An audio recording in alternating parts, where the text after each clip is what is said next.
quero conversar com vocês hoje sobre o tema resgatando os valores.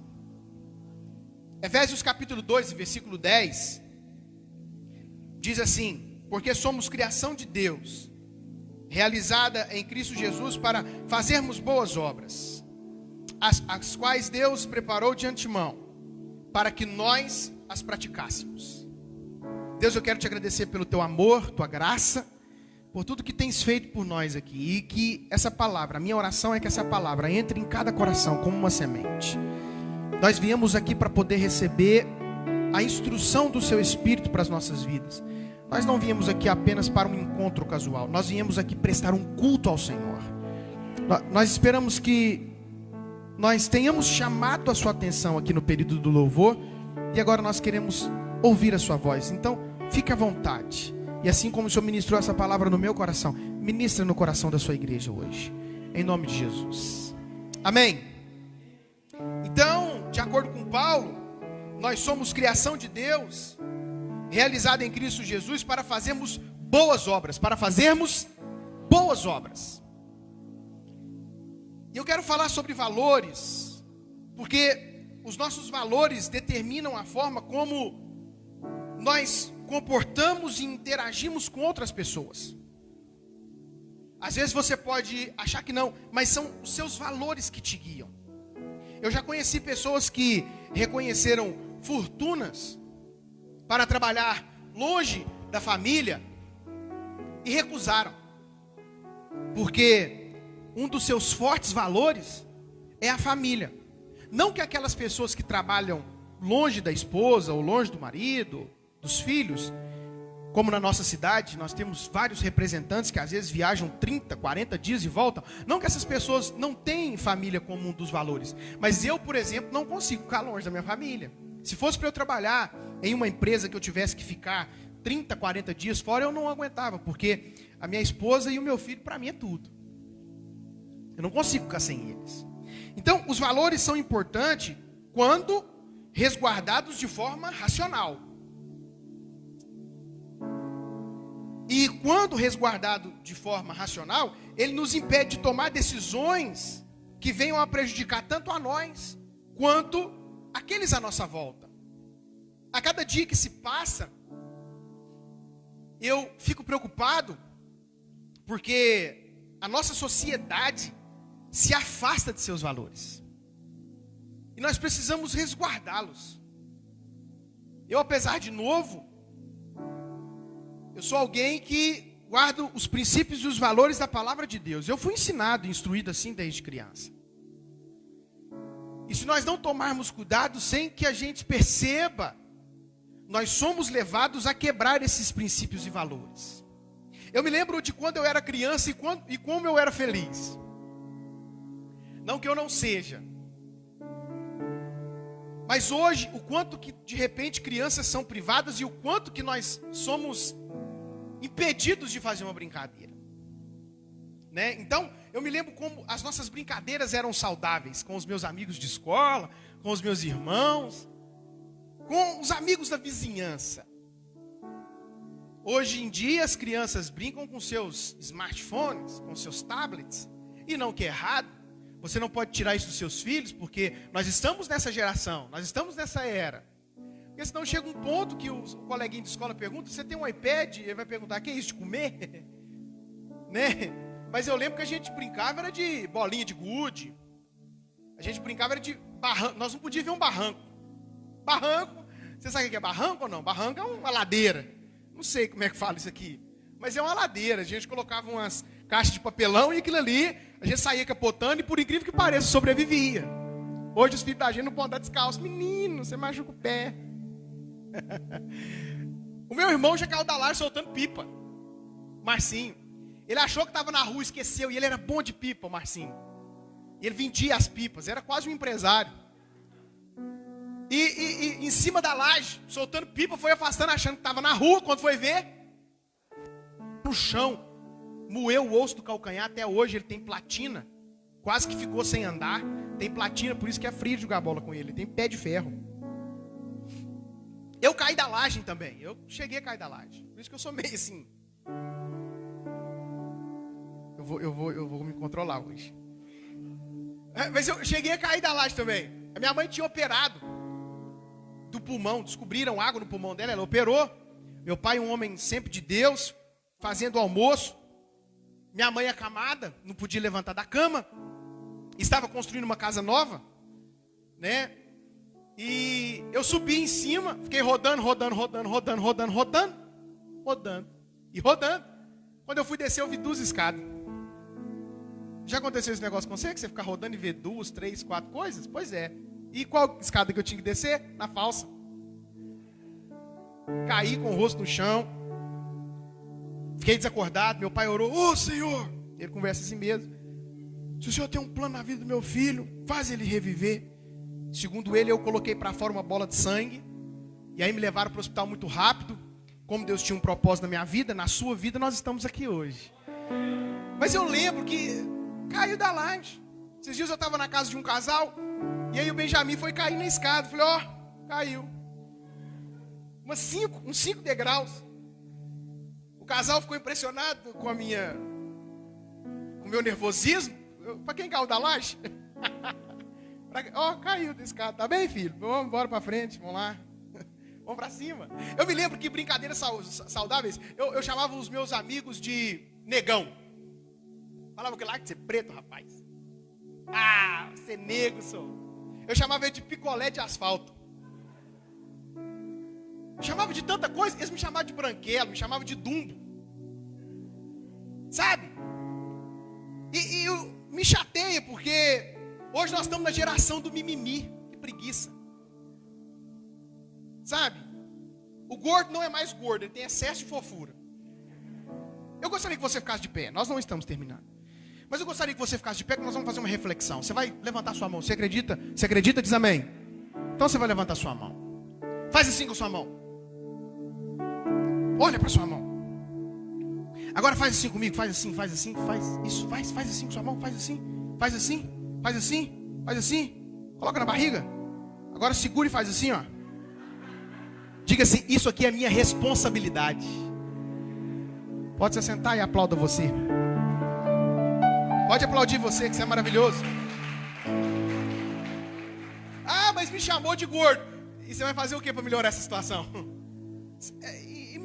Me deixa chateado, sabe? Porque nós estamos vivendo a geração do mimimi. Incrível como os nossos valores estão sendo invertidos. O homem não nasce mais homem. A mulher não nasce mais mulher. Mas o gay nasce gay. Engraçado, né? As pessoas estão se vitimizando por coisa tão pequena. Eu nem posso mais expressar minha opinião, porque tudo é homofobia. Qualquer coisa, homofóbico. Meu corpo, minhas regras. Quando um homem se adora, ele se torna um Lúcifer. Ele quer ser o centro do universo. Se você não depende dos louvores dos homens, não sofrerá quando deles receber críticas. Eu não dependo dos louvores dos homens, então desce o pau. Porque a responsabilidade que eu tenho é com a minha família, Deus e a igreja que eu pastoreio. Então nós chamamos tantos valores invertidos, nós chamamos Deus de pai dentro da igreja, mas do lado de fora nós somos mendigos, órfãos. Nós precisamos ser um povo que não tem medo de se posicionar. O que você acha sobre política e coisas que causam polêmica? Eu acho que isso não se discute. Na verdade, você fica em cima do muro. Se você tem os seus princípios e valores firmados na palavra de Deus, você é alguém que precisa se posicionar. Mas eu não preciso me posicionar, que eu não lidero nada. Você lidera a sua vida e as pessoas que estão sobre a sua responsabilidade. Só não se posiciona quem pensa que não pode fazer nada para ajudar. Só não se posiciona quem não sabe quem é, quem não tem identidade. Eu e você somos a igreja que Jesus edificou. Então nós precisamos nos posicionar, porque Ele confiou a nós. E o maior problema é que nós achamos que o problema da nossa sociedade é a politicagem. Não, o problema da nossa sociedade é a igreja. Por exemplo, estamos tentando reunir os pastores. Porque só é possível reunir as ovelhas se os pastores estiverem unidos. Nós queremos que as ovelhas sejam saudáveis, mas os pastores não conseguem se cumprimentar. E se você for na igreja de outro pastor, é um perigo, porque e o medo de você ficar lá? Na verdade, quem planta você na igreja é Deus. E o que segura a ovelha não é cerca, é pasto. Se tiver alimento, você fica. Me perguntaram uma vez, o que você faz para a igreja crescer gradativamente? Eu disse, nada, é natural. Você dá comida e a criança cresce. Não tem segredo.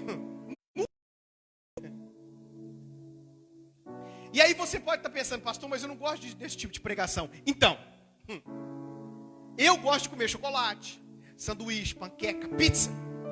Mas às vezes eu tenho que comer brócolis, alface, tomate, pimentão, quiabo, jiló.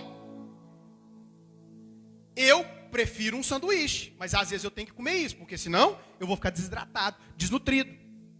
Então, às vezes nem sempre você vem na igreja e ouve aquilo que você quer, mas Deus fala aquilo que você precisa ouvir.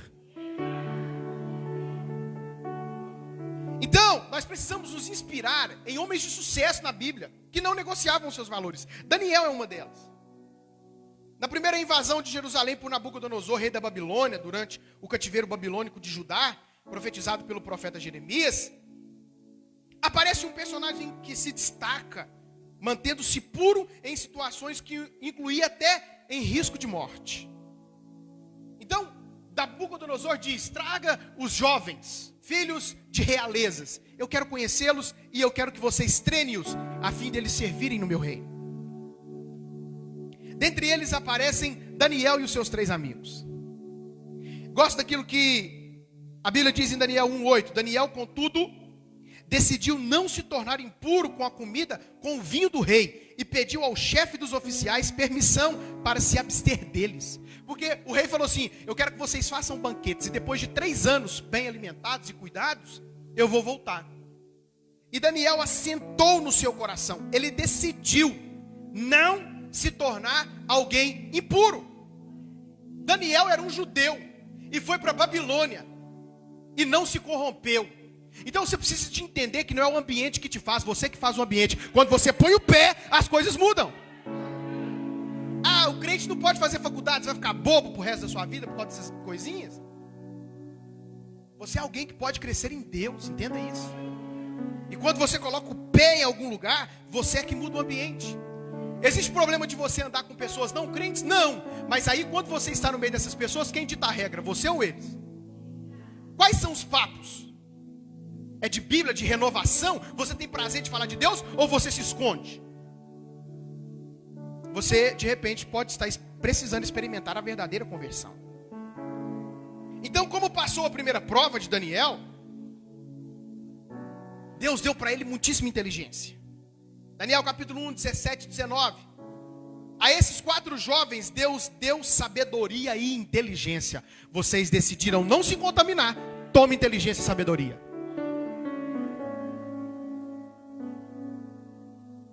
Para conhecerem todos os aspectos, cultura e da ciência. E Daniel, além disso, sabia interpretar todo tipo de visões. Ao final do tempo estabelecido pelo rei, para que os jovens fossem trazidos à sua presença, o chefe dos oficiais os apresentou a Nabucodonosor.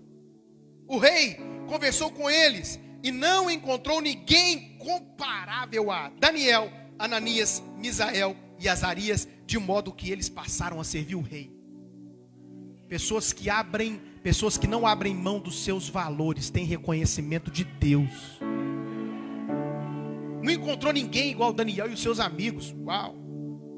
Então, Nabucodonosor teve sonhos, e os magos e os astrólogos não puderam desvendar os seus sonhos. Então, Daniel intercede por eles.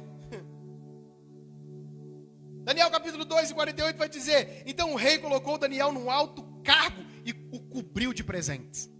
Os magos não podiam desvendar as visões do rei, mas Daniel disse assim, eu também não posso, mas eu conheço um Deus que pode. Daniel orou e Deus deu a interpretação do sonho. E ele o designou a governante de toda a província da Babilônia e o encarregou de todos os sábios da província. Além disso, a pedido de Daniel, o rei nomeou Sadraque, Mesaque e Abednego administradores da província da Babilônia, enquanto o próprio Daniel permanecia na corte do rei. Você precisa entender que depois da provação sempre vai haver a aprovação. Está sendo provado? É para Deus te aprovar. Mas você também precisa de entender que o sucesso traz consigo os seus inimigos. As pessoas querem crescer, mas não querem as críticas. Se você quer crescer, você vai errar. E as críticas é algo comum.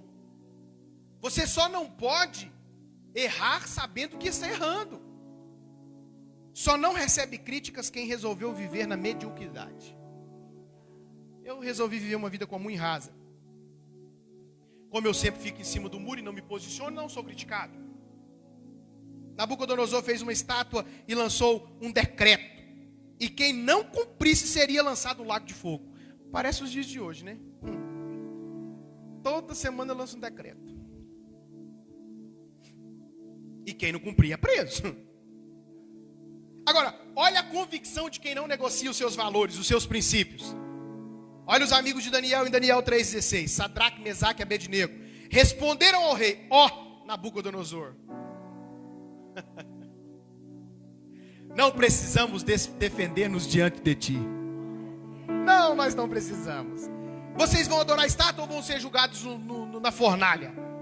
Não, nós não precisamos. E se formos atirados na fornalha em chamas, o Deus a quem prestamos culto pode livrar-nos e Ele nos livrará das mãos, ó rei. Eu não preciso me defender, eu tenho um Deus que me guarda. Mas aí vem aquela pergunta, né? Mas e se Ele não nos livrar? Saiba, ó rei, que não prestaremos culto aos seus deuses, nem adoraremos a imagem de ouro que mandaste erguer. Então, independentemente da situação que venha te colocar, você precisa guardar os seus valores em Deus. Mas o tempo passa e a história volta ao personagem principal do livro, Daniel. Daniel 6:4 diz que as pessoas invejaram de Daniel, porque o sucesso traz consigo a inveja. Diante disso, os supervisores e os sátrapas procuraram motivos para acusar Daniel em sua administração governamental. Então, como eu não tenho nada que pode denigrir, eu vou procurar alguma coisa que pode fazer com que as coisas desandem para o lado do governo. Quem sabe eu acho alguma coisa na família dele.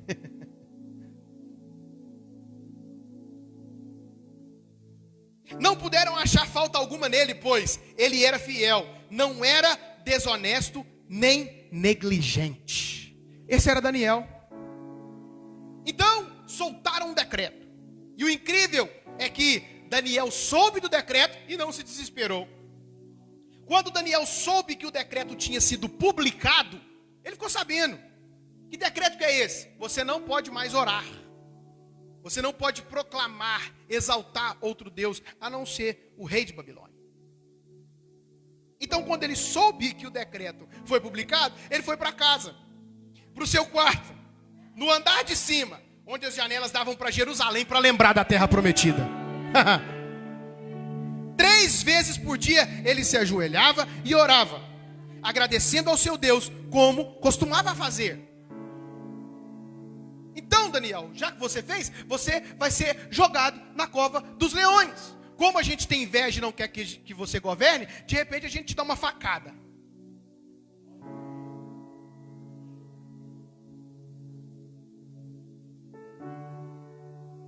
Daniel é lançado na cova dos leões. Porque não parou de orar. Porque ele não negociava os seus valores, os seus princípios. Daniel disse: eu vou continuar orando. Pergunta por que ele falou isso. Não, pergunta por quê. Porque o nome de Daniel significa Deus é o meu juiz. Então, quando você tem Deus como o seu juiz, você não precisa se autodefender. As pessoas às vezes ficam preocupadas com a igreja e falam comigo: pastor, você não vai fazer nada. Eu não. Pergunta por quê. Porque eu pastoreio.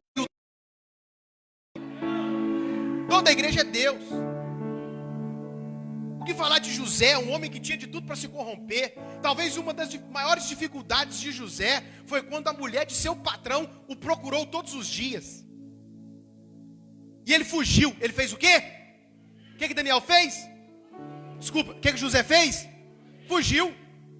Por que ele fugiu? Porque ele era fraco. Se ele fosse forte, ele ia falar assim para ela: tira essa roupa aí, minha filha. Ó, tirar. Todo dia, a mulher tentava o cara. Agora teve um dia que ela pegou pesado. Zezinho, todo mundo, ó, vazou da casa, só nós. Você já toma conta de tudo mesmo? Como diz o Cláudio Duarte. Toma conta de mim.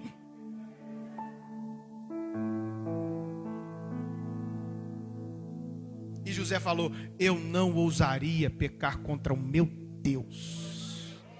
Antes de pecar contra o meu patrão, eu não ousaria pecar contra o meu Deus. E José fez o quê? Correu, porque ele era homem. Ele era homem. José era homem. Se não, ele faria. Tira. Mas o cara era homem, irmão. Era homem de Deus. E correu. Sabe por que às vezes você está com a cara na parede? Porque você acha que você tem capacidade para enfrentar. E aí você acaba cometendo pecado. Quando você sabe que você é fraco, corre. Para de querer fazer as coisas do seu jeito. E crises geram oportunidades. Isso que é maravilhoso.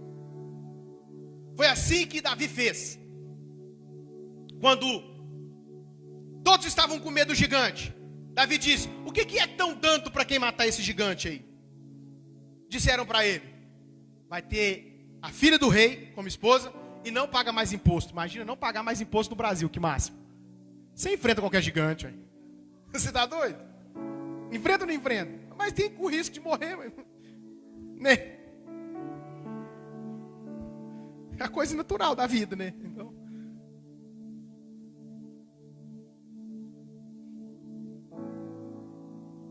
E sobre os dias de hoje que nós estamos vivendo, os valores que estão sendo invertidos, pastor, gosto da frase de Martin Luther King. O que me incomoda não é o grito dos maus, é o silêncio dos bons. Isso que incomoda. Os valores estranhos, né? Tentaram até então o assassinato, né? Do até então candidato da presidência da República. E advogados receberam milhões para poder defender e não pode falar quem que contratou. Por que não pode falar quem contratou? Quem está por trás desse negócio? Por que não pode falar? Engraçado. Por que eu queria saber? Tem gente que acha que foi o moço que cuspiu na cara dele, não sei. Mas eu queria saber por que não pode. E hoje também a gente tem que engolir o tal do foro privilegiado, né? Olha, você vê, que bacana. Aí, segundo a polícia, chegou o resultado, né, com as investigações, que a tal pastora mandou matar o marido. Com uma gangue, né? Uma gangue daquela também. E mandou matar o marido. E aí, por que ela não pode ser presa? Porque ela tem imunidade.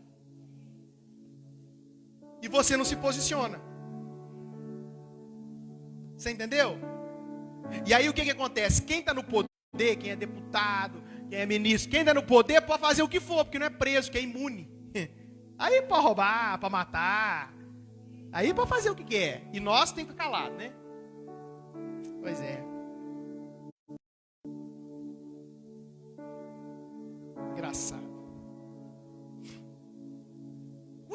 Qual que é a intenção de fazer um negócio desse? Me explica. O Foro de São Paulo. E aí, por último agora, uma criança de 10 anos. Meu Deus, que covardia. 6 meses de gestação. Estuprada, violentada. Há 4 anos, se eu não estiver enganado. Meu Deus, que covardia. Que covardia. E se aproveitam de um momento como esse, inclusive para poder fazer politicagem. E aí tem gente que vem me falar assim: ah, pastor, eu acho. Deixa eu contar uma coisa para você aqui. Os seus valores como cristão não é na base do achismo, é na base da Bíblia. Porque o direito de uma mãe abortar termina no direito de um filho nascer. Pastor, mas uma criança de 10 anos não tem capacidade para se tornar mãe. Concordo com você. Mas qual que é a diferença de esperar mais algumas semanas para tirar o bebê vivo? Porque teve que fazer todo o processo de cesariana e tirar o bebê morto. Enfiar uma agulha no bebê para poder matar ele antes de tirar. Você entende isso? E você defendendo essa situação. Que uma criança não tem condição de ser mãe com 10 anos. Eu também concordo que não. Mas já que ia tirar, já que tem que tirar, por que não esperou mais algumas semanas e deu para doação? Se você ainda, você que é pai e mãe, você sabe do que eu estou falando. Se você ainda não é, você vai entender quando você for. O Benjamin, com 3 semanas, a gente ouviu o coração dele.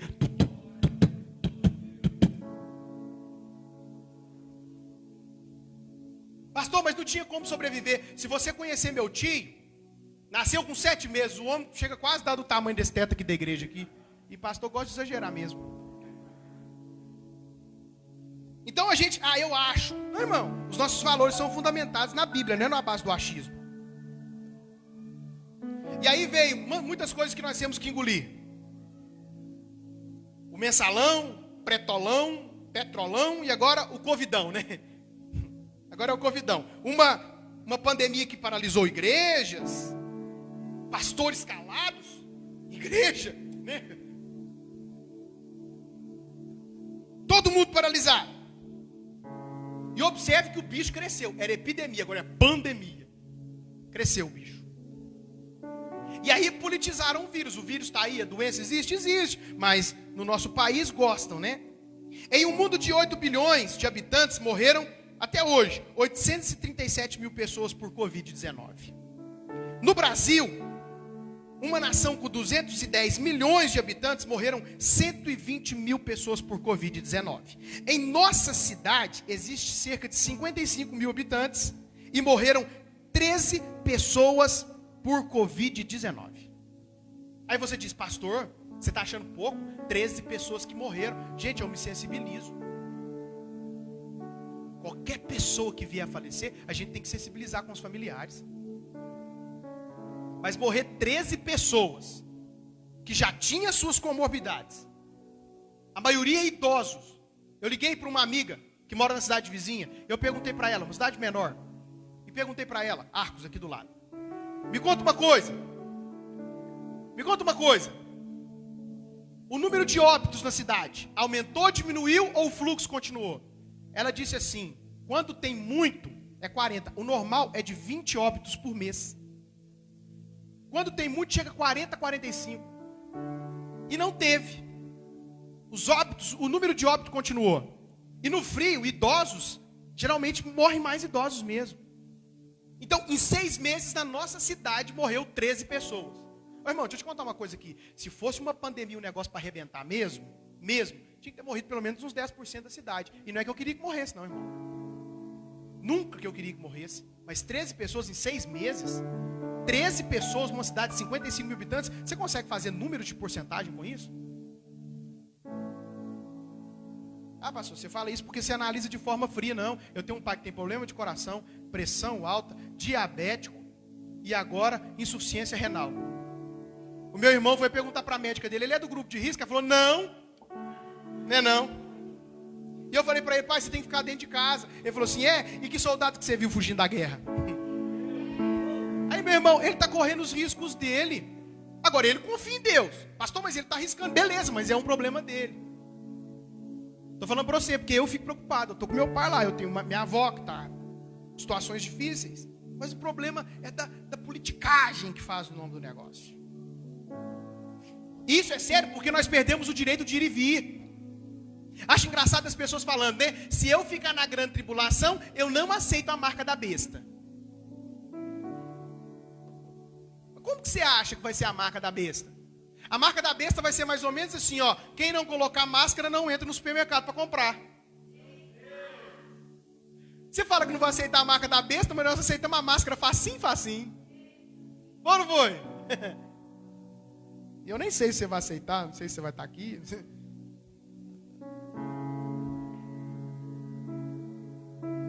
Perdemos o direito de ir e vir. Barreiras. Em São Paulo fizeram uma aliança com as operadoras para saber se as pessoas estavam saindo de casa, meu Deus. E se você se reunisse com 3 pessoas, a informação chegava e você era preso. Somos o único país que abriram os bares antes das escolas. E eu não tenho problema nenhum com bar. Até entendo que é de lá que algumas pessoas tiram o sustento da sua casa. Não tem problema nenhum com isso. Ah, pastor, mas e as crianças? Irmão, deixa eu te falar aqui. Se você tem filho, você sabe disso. Eu tenho um lá em casa. Então, como eu tenho um, então eu posso falar. O menino está com febre agora. Daqui a pouco ele está subindo em cima da sua cabeça. Ah, pastor, mas aí você está sendo muito radical. As crianças vão para a escola? Não, então peraí. Você parou de levar seu filho no supermercado e nas festinhas que você faz de aglomeração? Porque se você parou, então está tranquilo. Aí essa parte não é para você. Pode ficar tranquilo. Mas se você leva para a farmácia, para a sorveteria, para o supermercado e para as festinhas que você faz. E outra coisa, você também não pode sair de casa não, porque senão você leva o vírus para dentro da sua casa, sua criança vai pegar. Hoje eu estou bravo, você está entendendo? Não vou ser com você dormir de noite, eu fiquei sem dormir de noite. Entendeu? E eu quero que você se posicione, porque Deus vai nos levantar como igreja nessa cidade, irmão. Então, eu agradeço a Deus, sabe por quê? Porque o monopólio da informação acabou. Plim, plim. Porque a televisão era uma via de mão única, a internet é via dupla, vai e volta. Vai e volta. Glória a Deus. Engraçado, porque o que acontece com a família Marinho não sai.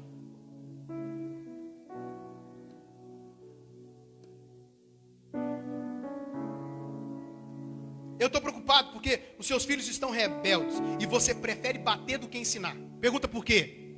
Porque bater, você faz isso em 30 segundos, o menino chora. Ensinar, você tem que investir tempo. Você não quer investir tempo com seus filhos. Os valores estão invertidos. E aí você bate e deixa o Filipe Neto ensinar e educar seu filho. Bacana. Então, em nome de caprichos, nós estamos deixando as nossas crianças serem educadas pelas redes sociais. Lá em casa eu tive que colocar limite. Você viu como o Benjamin já canta? Meu ticacacararinho. Depois que eu fui entender o que ele estava cantando. Agora você precisa entender uma coisa. Fica de pé. Fica de pé. Você já viu quando uma mulher se acha? Quando uma mulher se acha, o que ela faz? Ela levanta o nariz para cima, peito para cima e sai andando de jeito. Você já viu ou não? Então, deixa eu te contar uma coisa aqui. Você pode se achar porque você é a igreja de Deus. A igreja é inteligente, sábia e triunfante. Você precisa ser como Nabote. Sabe quem é Nabote? Nabote é aquele cara que Acabe, que é desviado. Foi para cima dele e disse assim: Nabote, me vende a sua vinha. Ele falou: não vendo. Por que você não vende? Porque são a herança dos meus pais. E aí Acabe ficou bravo, irado, e chegou para a mulher dele, que era delicada, e falou assim: amor, Nabote não quer vender vinho. Nabote não quer, apaixonei com a vinha. Nabote não quer, amor. Jezabel, esse era o Acabe. Aí a Jezabel, que é uma mulher delicada, falou assim: onde esse cara mora? Sabe o que aconteceu com Nabote? Morreu. Ele disse assim: eu morro, mas não negocia minha vinha. Herança dos meus pais. Deixa eu te falar uma coisa aqui. Você tem uma herança do seu pai, que é Deus. Guarde os seus valores. Para de brincar de ser crente. Jesus pode voltar para mim, para você a qualquer momento. O céu está esperando você. Bate no peito aí e diz: eu sou igreja. Bate no peito e diz: eu sou igreja. A igreja é triunfante. A igreja é vencedora. Não existe uma guerra que Deus perdeu a batalha.